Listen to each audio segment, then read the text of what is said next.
welcome him. Thank you for coming. I want to thank David and the Illinois Family Institute for inviting me out. And what can I say about Cedra? She's just a rising star in Illinois politics, and I'm glad to come up the ladder along with her at the same time. And it'll be interesting to see how things turn out 10, 20, 30 years from now. I live in Park Forest with my wife of 3 years, LaTanya. We have a 12-year-old son named Jalen. And I grew up, as she did, on the south side of Chicago in the Woodlawn community, which is infamous for the gang leader Jeff Ford and the Black Keystone Rangers. And despite that, I graduated from Illinois State University with a degree in information systems, and I've learned that there's a lot of I-staters in the Illinois Republican Party, starting with our party chairman and our gubernatorial candidate. So I guess one institution that's state-run produces good people with good sense. I have nearly 15 years of working in the inner city of Chicago with young people going into prisons and county jails, feeding the homeless and giving away clothing and things of that nature. And I felt it was time to serve my community and my country as a legislator. And the reason is because Illinois has become the laughingstock of the nation. Comedians and talk shows have had political fodder because of our ex-governor, Rod Blagojevich. And for me, he is the gift that keeps on giving. Because of his ties to Senate candidate number 5, who is my opponent in this election. We know from the trial testimony and from wiretape recordings that he was complicit in this conspiracy to sell a United States Senate seat, and it's time we vote him out of office.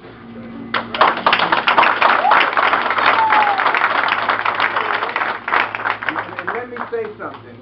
Contrary to public opinion, people in the 2nd District are not going to look the other way and vote for him. I was just in Flossmoor on Thursday, and we had Democrats, lifelong supporters of his, thought highly of him, at our event saying they're fed up with corruption. They're highly disappointed in our current representative. And so he may take it for granted, but the people of this district have morals and values, and they want someone with honesty and integrity representing them in Washington, D.C.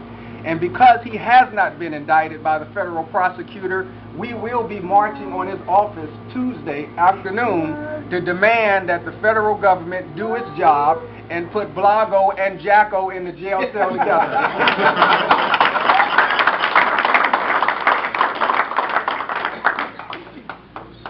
Corruption has to stop. But not only that, we know that unemployment in the United States of America is still at 9.5%. Under this Congress led by Nancy Pelosi, which he votes with her over 90% of the time, we still don't see jobs. Instead, they've taken Rahm Emanuel's advice and not let a crisis go to waste. And so we are having a cap and trade bill jammed down our throat. We had health care jammed down our throat, a steal from us bill jammed down our throat, and they're still looking to expand government. We must stop Nancy Pelosi and this Democratic Congress, because the future of the United States of America depends on who's elected in this November election. And we won't let them take over. Now, the economists say that the recession is over, but when I walk through Homewood and when I walk through Park Forest and see abandoned buildings and houses for sale, those people don't know that the recession is over. It's still real for them. And we need to do the only thing that can stimulate jobs, and that's cut taxes and stop the burdensome regulations that are keeping people from being employed. Taxes. Under the 2003 tax cuts, which we must extend, we actually receive more revenue in our tax coffers. But the Republicans decided to become Democrat and increase spending along with the additional revenue that we received. And now I think we've learned our lesson, and thanks to the Tea Party for making the Republican Party again.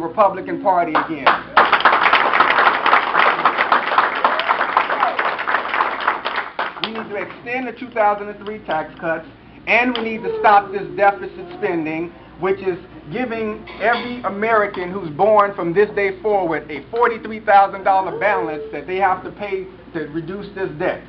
we cannot sustain as a nation because it's now a national security issue when we are $14–15 trillion in debt. And Nancy Pelosi says that, and Barack Obama says that these tax cuts go to the wealthy. But under these tax cuts we had, the top 1% of income earners increased from 37% of all taxes paid to 39% of all taxes paid.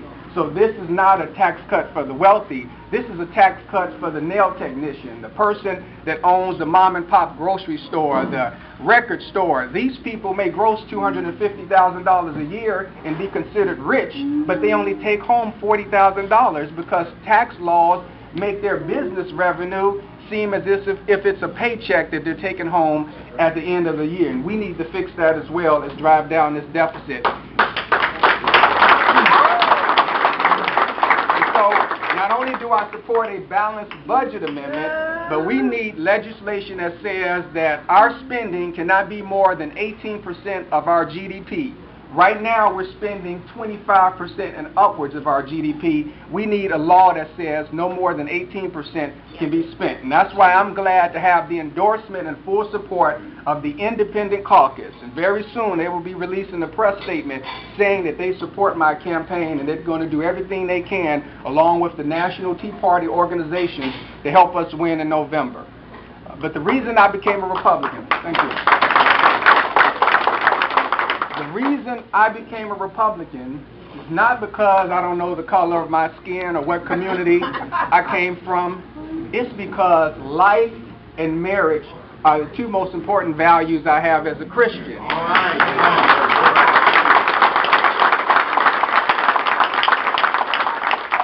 And I cannot support a party whose national platform killed babies and tried to destroy the institution of marriage. My opponent has a 100% rating by NARAL and Planned Parenthood. He's voted for partial birth abortion and cloning.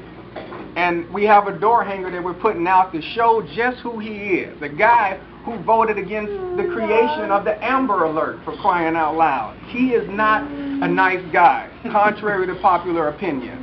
And we must defend the life of unborn Americans, and that's why in the United States Congress, I will be a no vote for any federal funding that goes to any institution that funds or promotes abortion services. I will not do that.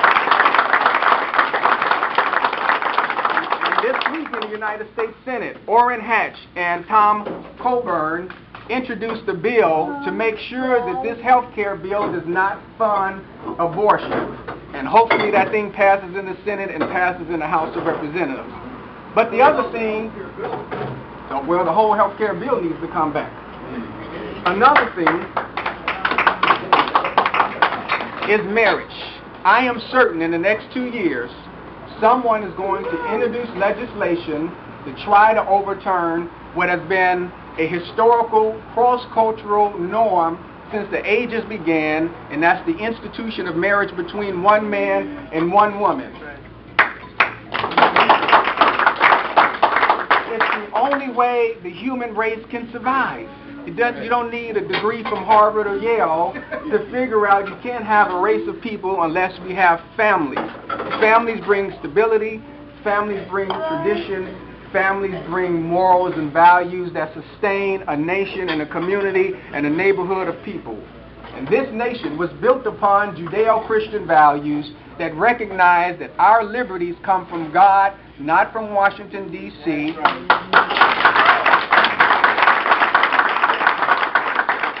And the institution of marriage is one of those liberties, despite some judge in California who wants to change the way fundamentally that America looks.